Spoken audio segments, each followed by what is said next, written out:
Amigos da TV Cidade, a nossa saudação.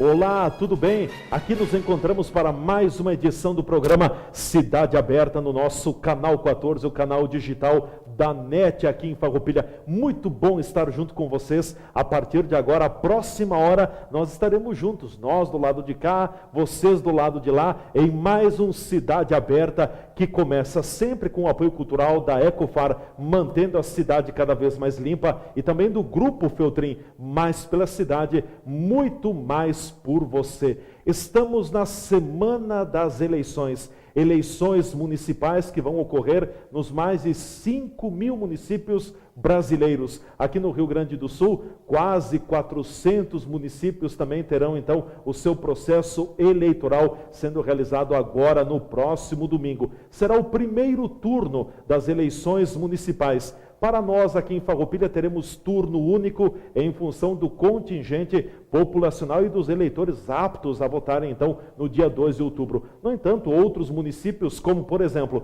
Porto Alegre, Caxias do Sul, Santa Maria e também Pelotas aqui no estado do Rio Grande do Sul, além de Canoas, poderão ter o segundo turno. Claro, tudo depende ainda do resultado da eleição no domingo. Estamos nos aproximando da eleição, reta final de campanha, e a gente sempre sabe que os últimos dias de campanha são muito disputados pelos candidatos, tanto a majoritária quanto também a proporcional à Câmara de Vereadores. E é o assunto que nós vamos conversar no programa de hoje, com a presença da advogada eleitoralista aqui no município de Farroupilha, a doutora Franciele de Campos, que está com a gente aqui nos estúdios da TV Cidade. Doutora Franciele, obrigado por estar conosco, por ter aberto esse espaço precioso na sua agenda. Bem-vinda, tudo bem? Obrigada, Leandro, é uma satisfação retornar aqui aos estúdios.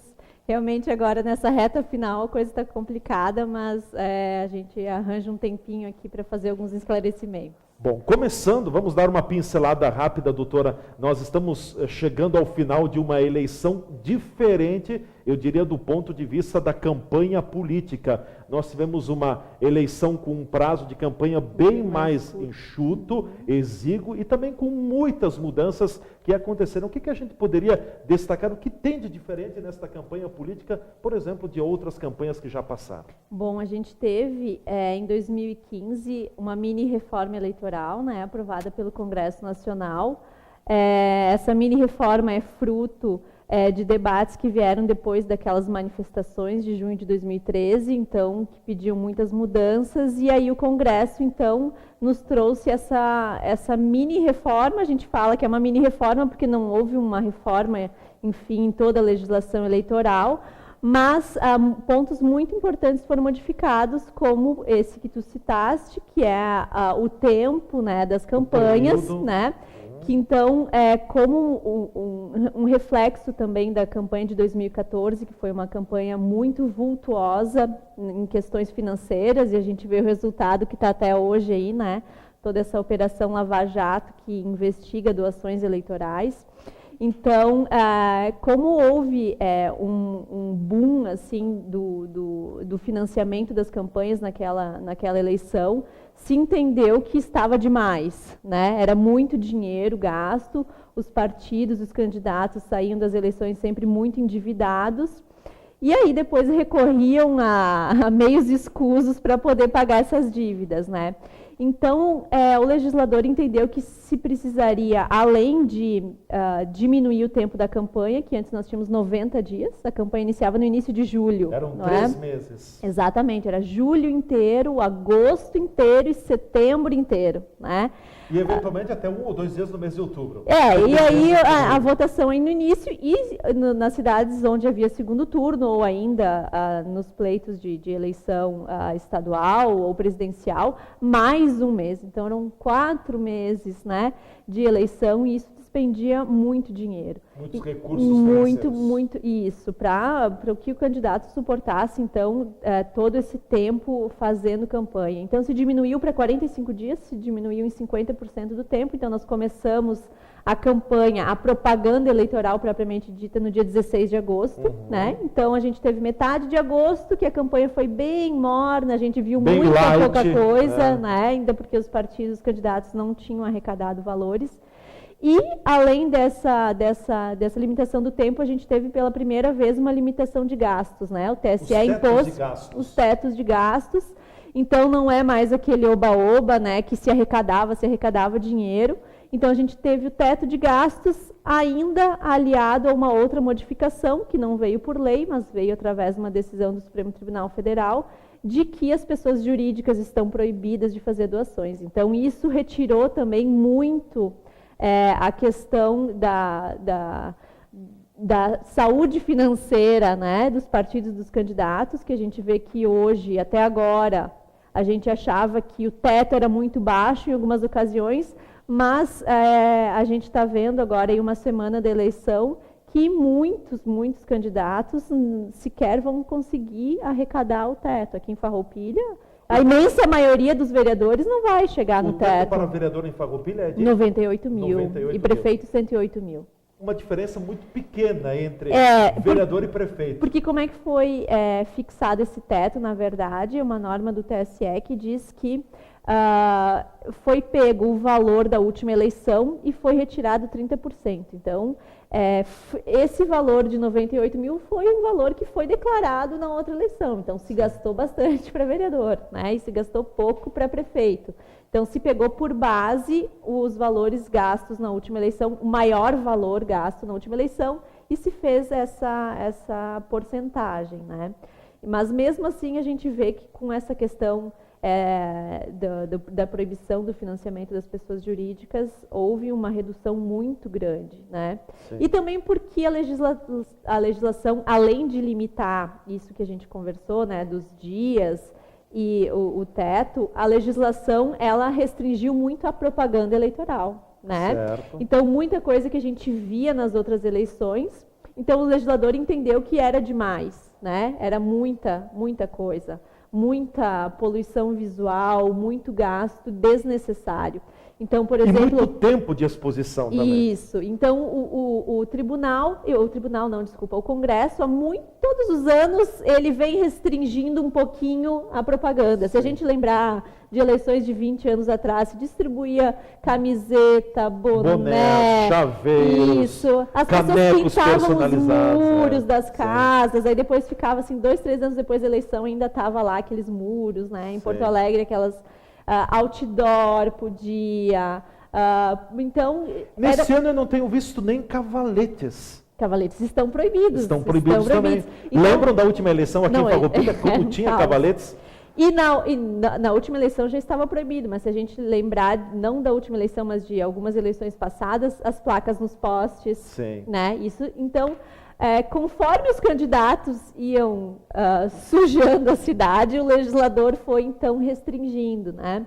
Então, as placas nos postes também depois ficavam, tinha 10 placas lá nos postes e ficavam, os candidatos não recolhiam. Então, ao longo do tempo, o legislador, o Congresso Nacional, foi restringindo, né, a proibição de showmícios, né, de contratar os artistas para fazer apresentações nos comícios. A questão, por exemplo, dos candidatos que reuniam um grupo de pessoas, pagavam jantares, almoços, não pode mais também. Isso tudo é uma evolução da legislação, né? Porque a gente sabe que o eleitor, ele se incomodava, né, com essa sujeira nas ruas, nas avenidas, né, nas estradas, aí os cavaletes voavam, chovia, ficava aquela situação incômoda. Então, isso tudo foi sendo restringido. Nessa eleição, por exemplo, a gente teve uma restrição também da propaganda, do horário eleitoral, que não sei se os eleitores perceberam ou não, mas agora há uma proibição de artistas falarem, de apresentadores falarem nos programas, né? A gente lembra nas eleições presidenciais que até causava muita polêmica, né? Muitos artistas iam manifestar declarando o seu apoio. Voto, exatamente. Atores, cantores, enfim. Então, isso agora está restrito, até a utilização de atores nos programas, né? Na última eleição presidencial teve muito problema na propaganda eleitoral da TV, e se gastava muito dinheiro com isso, né? Então, agora, o que o legislador quer? Ele quer que o candidato apareça no programa. Evidenciar o candidato. Isso, ele quer que o candidato se mostre. Ele não quer que o marketing crie uma propaganda e quem tem mais dinheiro para pagar o melhor marqueteiro faça aquela propaganda que vai induzir o eleitor a votar naquele candidato que sequer aparecia no programa, né? Então, agora, eu acho que esse objetivo foi alcançado. Eu vejo com bons olhos essa nova propaganda na televisão. Positiva. Exatamente. É o candidato que vai ser eleito, então deixa ele falar. É ele quem tem que aparecer. Exatamente, né? Certo. E eu acho que a restrição... Mudou também, né, doutora? Me permita, até o próprio tempo, o bloco. Isso. Nós tínhamos campanhas em outros anos que uma havia 30, 40 ou até 50 minutos, uma hora de propaganda diária, ou seja, ao meio-dia e no final no início da noite, queira nesse 7, 8 horas. Agora são 10 minutos e deu fim de bola. E aí aumentaram o número das inserções, que são aqueles comerciais dispersas para os vereadores, né? Então agora o vereador ele não participa. Aparece em bloco, né? Isso. Essa foi uma mudança. A majoritária. É só a majoritária, exatamente. Que eu vejo, na minha opinião, como eleitora, vejo como positivo também, né? Porque uma hora é muito cansativo, né? Claro que aí depois tem aquela questão de que tem candidatos que aparecem mais ou menos em decorrência do partido, né? Porque da representatividade do partido. O tempo é dividido conforme o partido e a coligação. Candidatos que têm muitos partidos na sua coligação vão ter um tempo maior de TV em detrimento de outros, mas isso é uma outra questão, né? E eu acho, então, na minha opinião, eu acho que 45 dias dá para fazer uma campanha, se o candidato... Uma campanha mais enxuta e objetiva.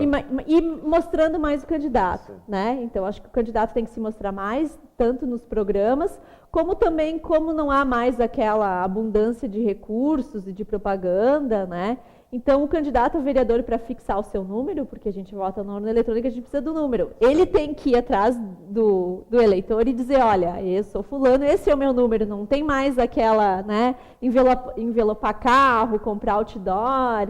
Então, eu acho que fica uma propaganda mais próxima, uma campanha mais próxima. E até a própria propaganda em veículos, por exemplo, nos veículos a gente vê muito, no vidro traseiro, está limitado a um tamanho. É aquilo, não tem mais aquela história de envelopar o carro, todo o veículo. exatamente. Não tem, né? Também por uma questão de represar o orçamento, né? Foi porque os candidatos que tinham mais dinheiro tinham uma exposição maior. E uma campanha mais limpa do ponto de vista visual. Visual e ambiental também, né? Porque se sujava muito, como tu referiste antes, os cavaletes, né? E aquilo ali não trazia muito benefício, né? Enfim, para o eleitor, porque o objetivo da propaganda eleitoral é informar o eleitor. A propaganda eleitoral, ela é um direito do eleitor. Ela não é um direito do candidato, ela é um direito do eleitor, porque a gente tem o direito ao voto e a gente tem direito de conhecer os candidatos que estão pleiteando o nosso voto. Então, a gente tem que pensar na propaganda sempre do viés do eleitor. E não era o que acontecia, né? Se pensava em como que o candidato com mais recursos poderia se mostrar mais. E eu acho que essa é uma mudança bem-vinda. Eu acho que até nos jornais aqui do município, eu já vi crônicas e o pessoal publicando artigos dizendo que é bem-vinda essa modificação. Há um problema para a gente que é advogado, porque os processos da eleição não conseguem ser julgados em 45 dias. Então, a gente está numa correria, tem muitos clientes ali que estão com processos que ainda não vão ser julgados até o dia 2. E ficarão para depois. Isso. Então, eu acho que essa questão, o legislador, para a próxima eleição, ele vai ter que adaptar. Alguns procedimentos vão ter que ser antecipados, como o registro de candidatura. Ele vai ter que ser antecipado, porque não dá para julgar até dia 2 de outubro. A Justiça Eleitoral é muito pouco tempo. Então, mesmo que a propaganda... Até porque não é um caso, daqui a pouco são centenas de casos. Imagina, no estado inteiro, isso que nós estamos falando de uma eleição municipal, imagina quando for uma eleição geral, né, todos os deputados, enfim. Então, a gente tem muito vereador, né, não é só o caso dos prefeitos que as pessoas pensam, mas tem muito vereador também impugnado. Então, isso é uma coisa que o legislador vai ter que modificar, porque isso está muito complicado, né? Muito engessado. Ficou muito curto, né, os prazos judiciais, enfim, as pessoas têm que ir ao Ministério Público, ou quem ajuizar a impugnação, depois há o prazo para a defesa, há o prazo que o juiz tem para prolatar a sentença, e depois ainda o recurso, e 45 dias não dá. Então, mesmo que a campanha, a propaganda comece dia 16 de agosto, Os registros, eles vão ter que ter uma data, minha opinião, terão que ser antecipados. Terão que ser antecipados, porque está muito complicado. Isso aí realmente traz uma insegurança para o próprio eleitor, né?